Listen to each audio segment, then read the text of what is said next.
Hello everyone, Gulshan রান্নাঘর থেকে বলছি। এখন আজকে আমি আপনাদেরকে দেখাবো যে গরু গোশ আলু দিয়ে গরুর গোশ রান্নাটা। আসলে আমাদের দেশে এটা অহরহ রান্না করে, এটা সরান অহরহ রান্না করে। তারপরেও যারা নতুন বিবাহিত তাদের জন্য আসলে খুবই কল্যাণকর এবং খুবই একটা ভিডিও হবে, সুন্দর একটা ভিডিও হবে। তো প্রথমে এখানে আমরা চুলা অন করে দেন। চুলা অন করে দিয়েছি। আসলে প্রতি সময়ের মতো আমাকে হেল্প করছে আমার হেল্পিং হ্যান্ড। তো প্রথমে আমি এখানে একটা পেস্ট করে নিয়েছি। প্রথমে আদা রসুন দিয়ে দেন। এখানে প্রায় আদা রসুন একসাথেই বাটা ছিল, প্রায় 3 চামচের মতো আদা রসুন দিয়ে দিলাম। তো এটা ভালো করে নেড়ে নেব, এই জন্য ভালো করে নেড়ে নেব। প্রথমে পেঁয়াজটা দিয়েছি, হালকা বেরেস্তার মতো করে নিয়েছি। আসলে কাঁচা পেঁয়াজের জন্য গন্ধটা না থাকে, এই জন্য বেরেস্তার মতো করে নিয়েছি। বেরেস্তার মতো করে নিলে মাংসের কালারটা লাল আসে, যার কারণে বেরেস্তার মতো করে নেওয়া হয়েছে। তো তারপরে আমরা আদা রসুন একসাথে বেটে রেখেছিলাম। আসলে এটার পরিমাণটা হলো আদা এবং রসুনটা একটু বেশি দেওয়া হয়, আদাটা একটু কম দেওয়া হয়। তো অ্যাভারেজ করে এটা আসলে বেটে নেওয়া হয়েছে। তো বাটা মশলাটা দিয়েছি। সবসময় বাটা মশলা দিতে চেষ্টা করি, কারণ ব্লেন্ডারের মশলাগুলো একদম গলে যায়। তারপর আমি এখানে একটা পেস্ট তৈরি করে নিয়েছিলাম। মরিচ, হলুদ, তারপরে লবণ, তারপরে জিরা, একটু ধনিয়ার একটা পেস্ট করে নিয়েছি। ওই পেস্ট করে ওইটা এখন দিয়ে দিলাম। এটা ভালোভাবে আদা রসুন আর পেস্টটা ভালোভাবে কষিয়ে নেব। কষিয়ে দেখেন কালারটা অনেক সুন্দর আসছে। কারণ হলো আপনি যখন পেঁয়াজটা পুরাটা বেরেস্তা করে ফেলবেন, বেরেস্তা করা পেঁয়াজটার মধ্যে যখন মশলাটা দেবেন, দেখেন মশলাটার কালার অনেক সুন্দর এসছে, একদম লাল টকটকে এসছে।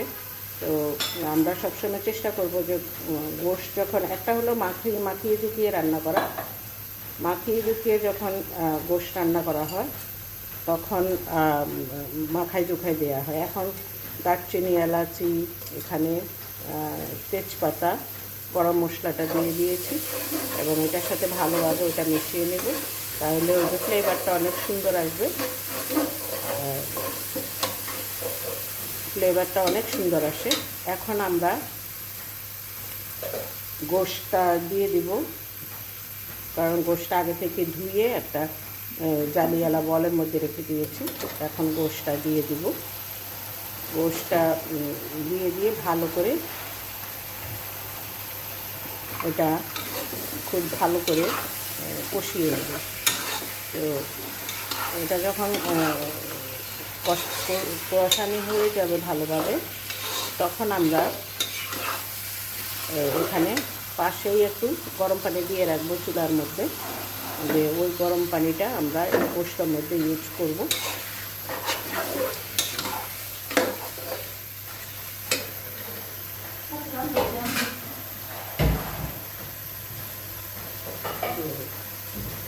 এখন গোশটা দিয়ে দেওয়া হয়েছে।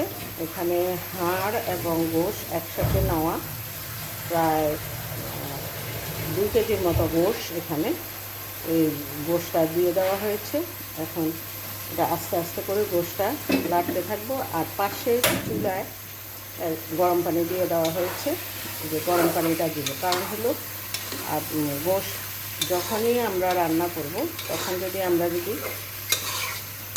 ভালোভাবে গোশটাকে যদি না কষিয়ে পানি দিয়ে দিই, তাহলে গোশের কাঁচা গন্ধটা থেকে যাবে। এই জন্য এখন একটু ঢাকনা দিয়ে রাখবো কিছুক্ষণের জন্য, যে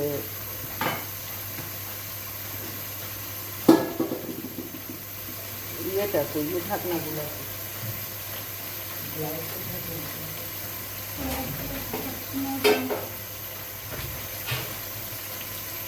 দেখেন গোশের কালারটা কত সুন্দর আসছে, অনেক সুন্দর কালার আসছে।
গোশটা আস্তে আস্তে হচ্ছে, সুন্দর করে লাড়াই যায়।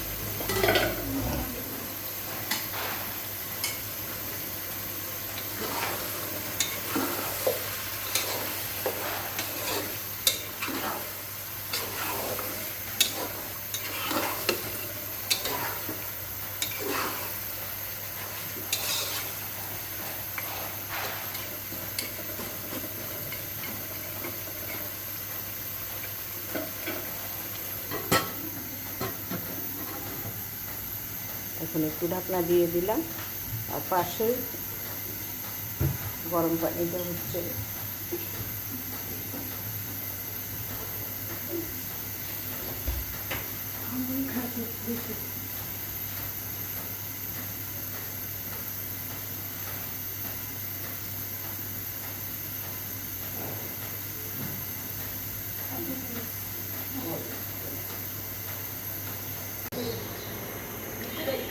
আবার ফিরে আসলাম প্রায় 52 মিনিট পর। 52 মিনিট পরে গোশতের কালারটা এরকম আসছে। এই যে